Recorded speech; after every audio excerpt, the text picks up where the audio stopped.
As leaders, we've been hearing a lot of buzz about how creating a flexible work environment can help Vanguard become a best place to work.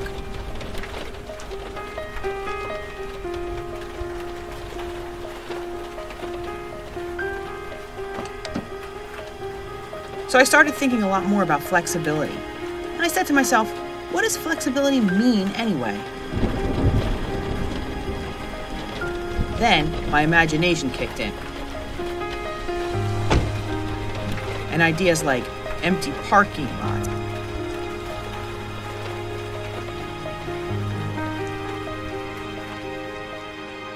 and deserted cubicles came to mind, because everyone would be working from home or on a remote island off the coast of Hawaii or something.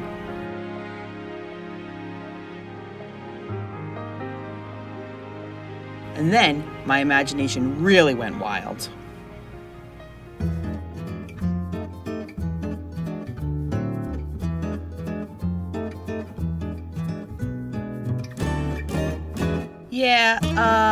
No.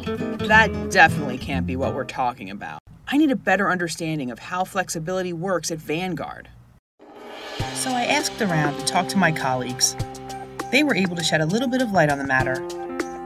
I learned that flexibility is about schedule arrangements. It's about collaboration. It's about using technology to get our jobs done more efficiently. It's not just about working from home, but also working remotely from other Vanguard locations or while on the road with clients. It's about trust.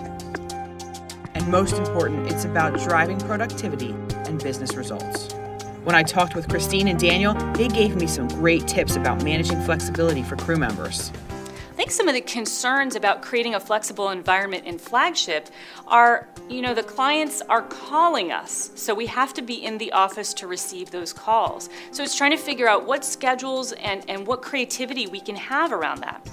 So my biggest concern really with introducing a flexible work environment had to do with the fear of being inundated with requests, having the crew basically opening the floodgates, and having the crew come up with all these different ideas and all these different proposals for some flexible type of arrangement.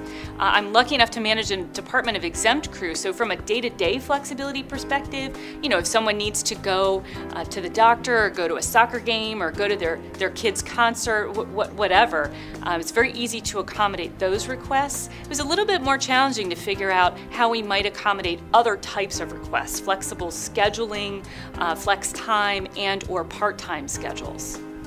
The other concern I had was that potentially they could be comparing, hey, what are we doing in our group versus what are other teams doing? Because quite honestly, every team is unique.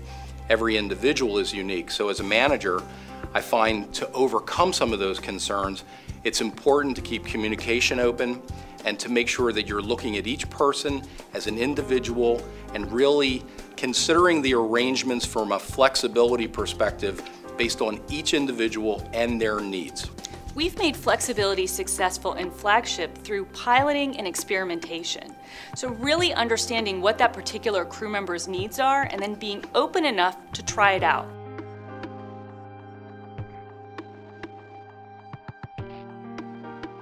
We've been working since June of last year to really try to come up with guidelines and the appropriate communication related to flexibility within IT's division.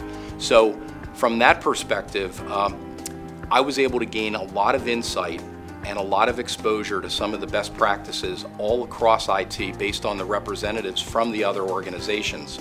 Flexibility has been a way of life for quite some time. The communication with each crew member is critical. Being open and honest with each person is critical also. But most importantly, we've really had quite an environment of trust. It's reciprocal. The crew members trust that I'm going to do the right thing for them. I trust that they're going to be responsible and professional based on those work arrangements. So the trust has really been a key, and I'm proud to say that within our organization, we've done very well in that area.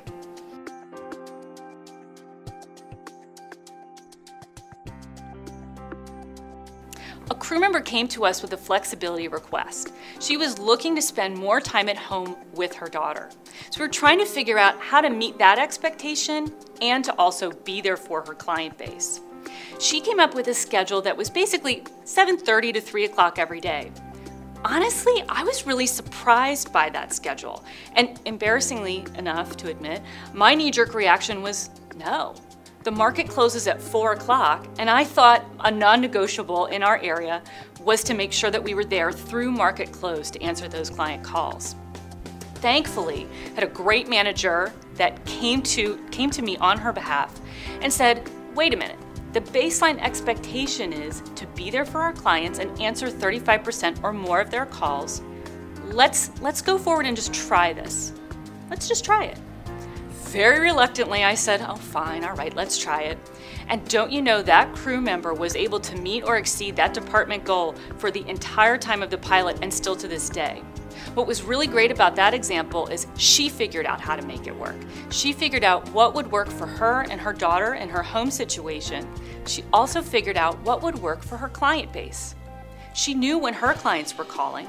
She set great expectations for her clients in terms of what they could expect from her, how to get a hold of her, how to reach her if they needed to. So it was really that crew member that made that schedule work. And it was so great because it got me out of that frankly old thinking of, hey, we have to be here through market close, through 4 p.m., this time in the office sort of expectation. The great lesson that I learned out of this was really trying to understand what are the non-negotiables. I thought the non-negotiable was that 4 o'clock time frame. That was really old school mentality on my part. That was thinking of it from an hourly perspective. It's not really 4 o'clock that's the baseline expectation. The baseline expectation is be there for your clients.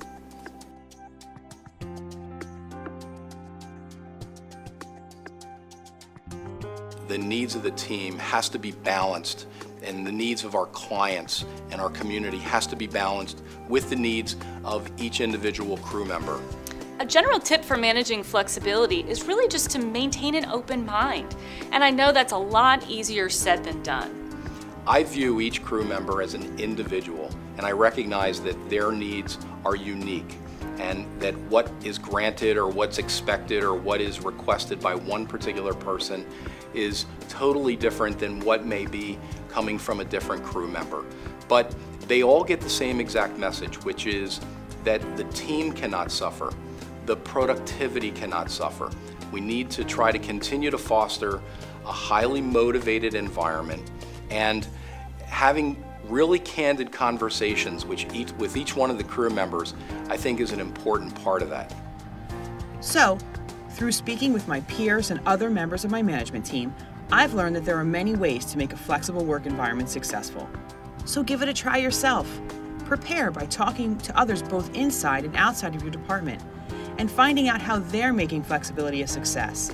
That way, you can create a plan to support flexibility in your business area.